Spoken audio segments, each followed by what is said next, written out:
right, let's just do another one. Practice makes perfect if you practice perfectly.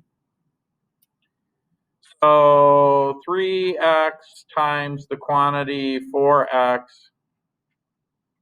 minus 3. I'm just going to distribute this through. So 3x times 4x, remember that 3x times 4x is pretty easy. You just multiply the number by the number, right? So that gives you 12. What does anybody remember what these fancy numbers in front of the letter are called?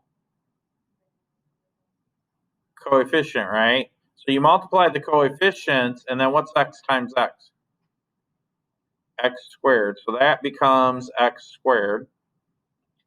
Next, we're going to multiply 3x by negative 3. So we're going to say 3x times negative 3.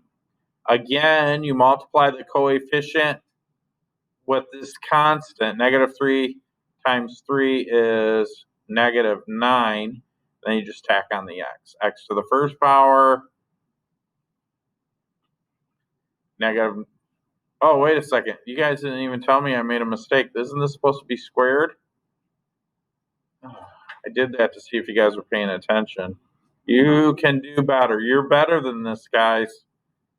So anyways, that's the answer. Now, what I was talking about, remember, I let you guys use this on your homework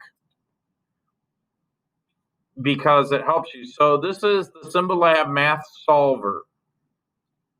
And so I'm just going to show you, like, if I just say 3x times 4x minus 3, and I hit go,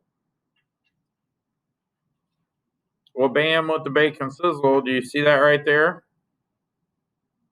It says 12x squared minus 9. And then it shows you what to do step by step. Now, they do it a little different. Oh, no, they didn't. They did it. Well, anyways, you can double check your work, make sure it's right. Okay? Any questions? Okay, cool. Anyways, final answer was 12x squared minus 9x.